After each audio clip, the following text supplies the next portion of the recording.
Teman-teman sekalian, salam jumpa. Kembali lagi bersama dengan saya Patra Fensauris Vidi dari Sukarelawan Kelompok Kasih Insanis Provinsi NTT. Saya tinggal di Indi. Ada satu kabar baru, yakni pada 20 Juli 2020 kemarin. Video ini saya rekam 23 Juli, jadi kurang lebih 3 hari yang lalu. Sukarelawan Kelompok Kasih Insanis Kabupaten Manggarai Timur berdialog dengan Uskup Keuskupan Ruteng, yakni Monsinyur Sipri Hormat yang baru ditabiskan menjadi uskup pada 19 Maret lalu. Ya, mereka diajak atau diundang oleh Bapak Uskup untuk berdialog, membahas kurang lebih sedikit tentang masalah gangguan jiwa atau persoalan terkait kesehatan jiwa di wilayah Keuskupan Ruteng. Dan Keuskupan Ruteng ini mencakup 3 kabupaten secara administratif pemerintahan, yakni Kabupaten Manggarai Timur, Kabupaten Manggarai, dan Kabupaten Manggarai Barat. Dan Ruteng itu adalah ibu kota dari Kabupaten Manggarai. Uskup Sipri, rumah kediaman uskup, itu ada di kota Ruteng. Kita tentu bersyukurlah karena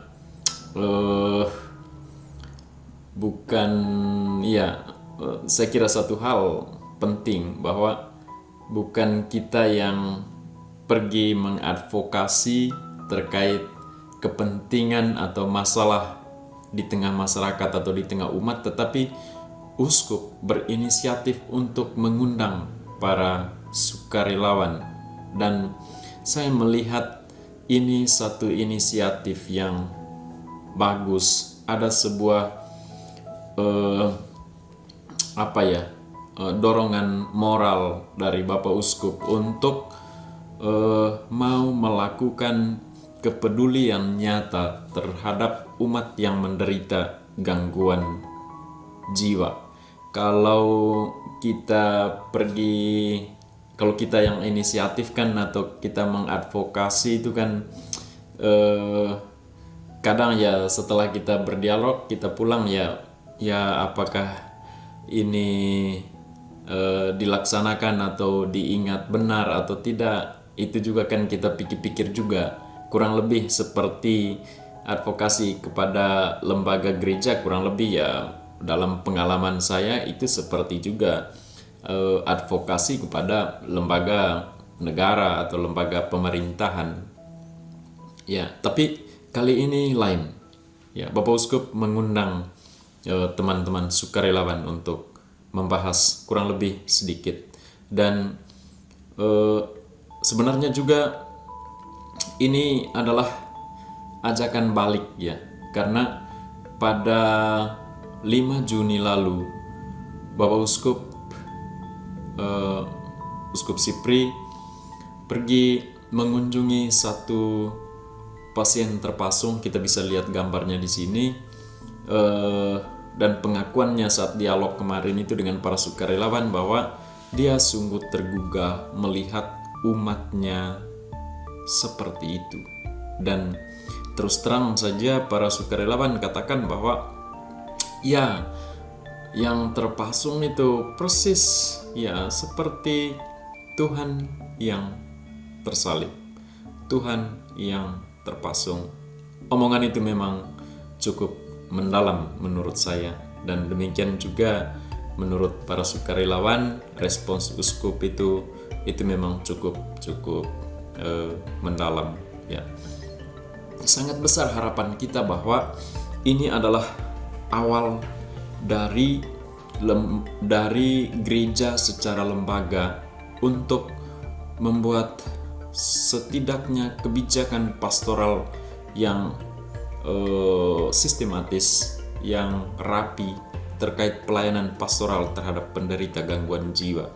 Sebetulnya selama ini beberapa romo itu, khususnya di Keuskupan Ruteng, di 3 kabupaten itu, termasuk Karitas Keuskupan atau romo dari Karitas Keuskupan, sudah masuk dalam sukarelawan kelompok kasih insanis. Mereka sering kunjung bersama. Ya, bahkan Romo yang kerja di sekolah mengajak juga siswa-siswinya untuk sama-sama para sukarelawan mengunjungi penderita gangguan jiwa. Itu kan bagus. Lalu saya kira pekan lalu ya, bersama Romo juga, Romo dari Keuskupan Ruteng ini bersama para sukarelawan membongkar pasung atau melepaskan seorang dengan gangguan jiwa dari pasungan. Ya, kurang lebih saat itu para sukarelawan mengabarkan pada uskup, karena itu yang uskup minta, bahwa keadaan pembangunan kesehatan jiwa atau penanganan masalah gangguan jiwa di wilayah keuskupan ini ya jauh dari apa yang menjadi kebutuhan dari penderita gangguan jiwa, apa yang menjadi kebutuhan dari keluarga penderita gangguan jiwa. Masalah kekurangan obat, masalah layanan medis, masalah perlunya rehabilitasi, masalah stigma, masalah diskriminasi, antara lain salah satunya wujud dari diskriminasi itu adalah pemasungan. Itu kan masalah-masalah serius yang mesti dipecahkan secara bersama. Ada satu hal inti dari ini, ya kurang lebih dua hal inti. Yang pertama adalah, sudah lama memang saya secara pribadi dan selalu sharing kepada teman-teman sukarelawan KKI di setiap kabupaten atau di Provinsi Nusa Tenggara Timur ini, bahwa kita memerlukan seorang tokoh agama yang dengan otoritasnya, posisi strategisnya, jabatannya bergerak secara nyata untuk peduli terhadap masalah kesehatan jiwa, untuk peduli pada gangguan jiwa. Karena toh kalau mau kita pilah, sekalipun bukan pilah ya, kalau kita mau bedakan sekalipun satu, ada juga romo atau pastor atau frater atau bruder yang mengalami gangguan jiwa, atau suster yang mengalami gangguan jiwa.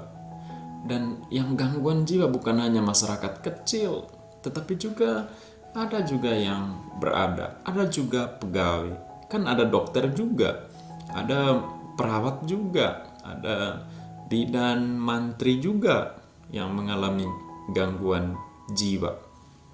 Dengan tampilnya seorang tokoh agama untuk bergerak secara nyata, peduli terhadap penderita gangguan jiwa, maka dalam pikiran saya, stigma tentang gangguan jiwa itu akan bukan dengan mudah, tetapi lebih kencang untuk dihapus, untuk diubah.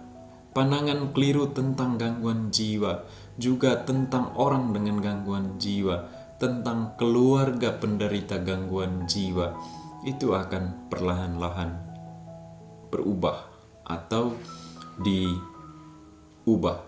Karena ketika misalnya uskup berbicara pada konteks yang nyata, misalnya dia mengunjungi seorang pasien dan berbicara tentang gangguan jiwa dan kesehatan jiwa di sana, itu orang akan lebih mudah untuk terima. Oke, saya juga berbicara tentang itu ketika mengunjungi pasien atau ketika ada di keluarga pasien, mereka menerima, mereka paham, apalagi kalau uskup yang berbicara. Ya. Yang kedua adalah, ini juga akan mengurangi soal diskriminasi, soal praktik pasung yang tentu mesti memang ada kebijakan yang fokus, yang rapi, kebijakan pastoralnya termasuk penyediaan fasilitas kesehatan atau fasilitas rehabilitasi terhadap penderita gangguan jiwa. Saya dengar dari omongan dari teman-teman sukarelawan bahwa Bapak Uskup sangat berkomitmen untuk selain membangun kebijakan atau program, juga secara fisik akan dia bangun mungkin fasilitas atau bantu fasilitas yang sudah ada supaya semacam revitalisasi lah, tingkatkan kapasitas, tingkatkan fasilitasnya, perlengkapan di dalamnya yang memungkinkan lebih banyak orang yang dirawat. Demikian juga soal SDM, ya, karena penyediaan fasilitas, perlengkapan atau penguatan kapasitas itu juga mesti berjalan bersamaan dengan tersedianya sumber daya manusia yang andal, sumber daya manusia yang memang orang mau bekerja terhadap penanganan orang dengan gangguan jiwa. Hal ketiga adalah, saya kira banyak orang yang juga berpikir bahwa kalau seorang tokoh agama, pemimpin tertinggi gereja lokal bergerak secara nyata untuk peduli terhadap penderita gangguan jiwa, itu akan mengurangkan adanya praktek dukun. Itu akan mengurangkan adanya praktik doa, pendoaan, atau tadi perdukunan. Ya, karena stigma pandangan yang keliru di masyarakat tentang gangguan jiwa, tentang orang dengan gangguan jiwa menyebabkan mereka mencari metode perdukunan, metode pendoaan, ya, yang tentu tidak akan pulih seturut keadaan pasien itu. Karena pasien kan gangguan jiwa, ya justru yang kita temukan adalah pada 6.000-an pasien di Provinsi NTT yang pernah kita temukan, yang pernah kita berkontak dengan kita, mereka semua pernah ke dukun, mereka semua pernah ke pendoa dan tidak pulih. Ya memang itu gangguan jiwa, ya, dan itu kalau uskup secara nyata turun ke lapangan dan melihat kondisi penderita gangguan jiwa dan mendengarkan kisah-kisah mereka, itu akan sangat berpengaruh. Ya, berpengaruh besar terhadap berkurangnya stigma, juga berkurangnya diskriminasi, dan itu akan berpengaruh untuk berpengaruh pada masyarakat untuk bersama-sama mengurus, bersama-sama menjaga orang dengan gangguan jiwa, bersama-sama bertanggung jawab terhadap kemanusiaan, terhadap hal sosial, terhadap martabat manusia. Dan itu sangat sekali lagi sangat berpengaruh. Kita sungguh berharap agar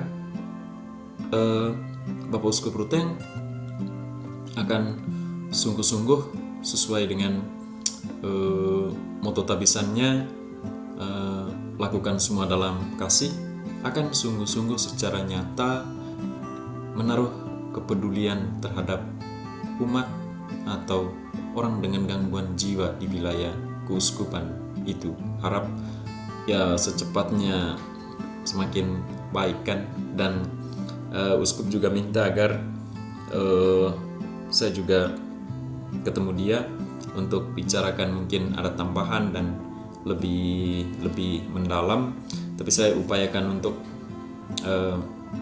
menghubungi saja, apalagi pada masa pandemi COVID-19, untuk jalan-jalan yang terlalu jauh kadang juga dengan penuh kewaspadaan masih kurang aman, ya. Teman-teman sekalian, mungkin itu saja dulu terkait informasi itu. Sekali lagi terima kasih kepada teman-teman sukarelawan kelompok kasih Insanis di Manggarai Timur yang telah rela untuk memenuhi undangan Bapak Uskup, dan juga terima kasih kepada Bapak Uskup Ruteng yang ya bersedia mengundang, bersedia berdialog.